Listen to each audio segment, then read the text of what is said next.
Teka mga ka-wonder, bago ko pa malibot at tuluyang ma-enjoy itong Pasig Ferry,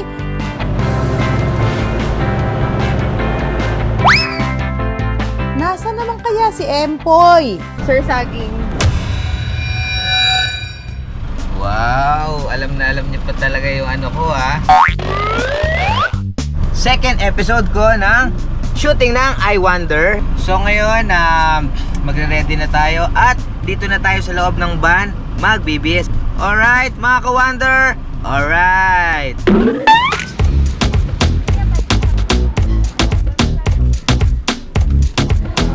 There's so laughter, man. Aba, Empoy, camera rolling, action na! First station ng Pasig Ferry ang pinagbuhatan kung manggagaling ka ng South.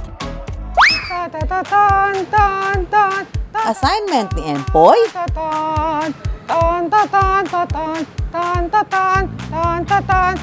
Please come in, sir. Congratulations. Congratulations, guys. Sir, ba't po kayo sumasakay ng ferry?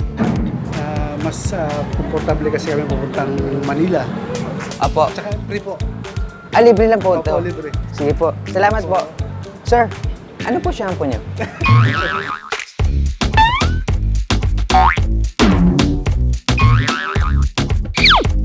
Alright mga ka-wonder, andito na tayo ngayon sa pinagbuhatan. Did you know what?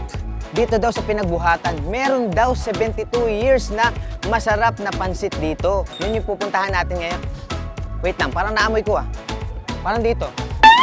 Ay, mali, dun. Ay, parang dito ah. Tara, sundan niyo ako.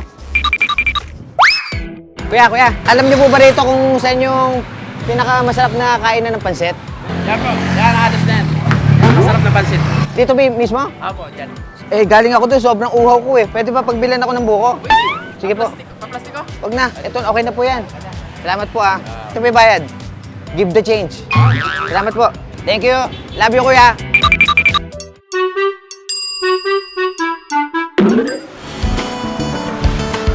Kapag nga raw bumaba ka sa pinagbuhatan station, di mo raw mapipigilang dumaan sa Ados Pansiteria, na 72 years lang namang naghahain ng iba't ibang pansit. Ang nagpapatuloy nga ng tradisyong ito, si Chef Alfredo Lesio. Oh, so ngayon tatay, tuturuan kita magluto ng pansit. Okay? Ready ka na? Yan. Nilagyan ni tatay ng margarine at ng garlic oil. Yun, binasag ni tatay itlog. Nakadalawa siyang basag ng itlog. Ilang itlog po dapat ang basagin dyan? Depende po sa order. Kung dalawang order, pwede tatlo, pwede dalawa. Ito po yung sitcharo. Ayun. Pinagmamalaki ng atos. Yun ang pampasarap. Atos, Oh. sitcharo. Yan, nakikita natin si tatay, nahalo ni tatay ang pansit. Pero dito talaga, kakaiba talaga. Yung pansit, may chicharon, di ba? Lalagyan na po niya ng pansit.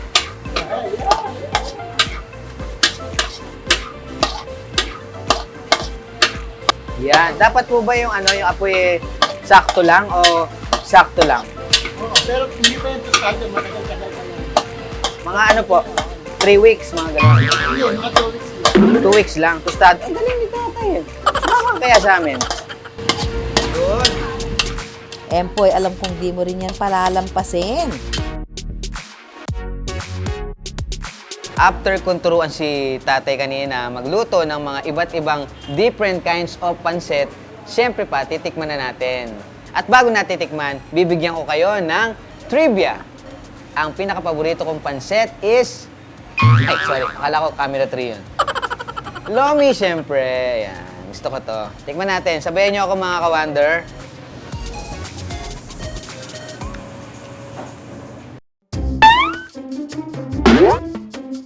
At ang kagandahan nito, kitang-kita nyo naman. Habang kumakain ka dito, isa-isang nagwo-walk out itong mga ano dito. Katulad ng barbecue. Nakita nyo ba maglakad? Yung barbecue, naglakad kanina. Sile, thank you. O, mo nga. May walking hand. May walking hand dito. Sile, guys. Parang gusto mo sumahog din. saan naman ang next punta mo niyan? Andito po tayo ngayon sa Pinagbuhatan at pupunta na tayo ngayon sa Eskolta. O mga kuya, tara na ba? Tara! Para tayong ano.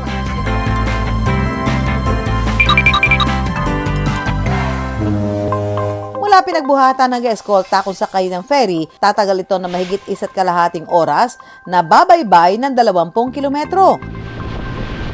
Kung daraan sa pampublikong kalsada, tatagal ito na mahigit 2 oras na babaybay ng 30 kilometro. Tihamak na mas mabilis ang Pinagbuhatan patungong Eskolta kung sasakay ng ferry. Ang kagandahan na experience ko dito sa ferry, yung pagkakataon na adventurous na siya, tapos madali kang makakarating. At eto pa mga ka-wonder, akalain mo, libre daw. Cheap. Totoo po, libre. Yun. Congratulations, Carlos Hulo. Sa iyo pang station to? Teka, Empoy, Carlos Yulo yun, hindi Hulo. Alam niyo ba nakita ko? Doon no?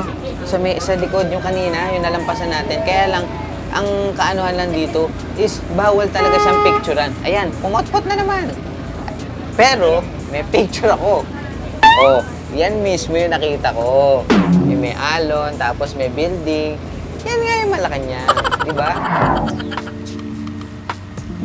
Hinihikayat ng pamunuan ng Pasig na mas lalong tangkilikin ang pagsakay sa ferry. Magdadagdag po kami ng mga stasyon na dapat mag-connect dun sa mga ruta ng jeepneys at saka mga bus station. Bukod po sa tipid sa pamasahe, tipid po sa oras. Kaya sa mga gustong sumakay at saka pumunta ng Quiapo, na galing po ng Pasig, Makati at saka Mandaluyong, dito na po kayo sumakay sa aming ferry. Libre po ito.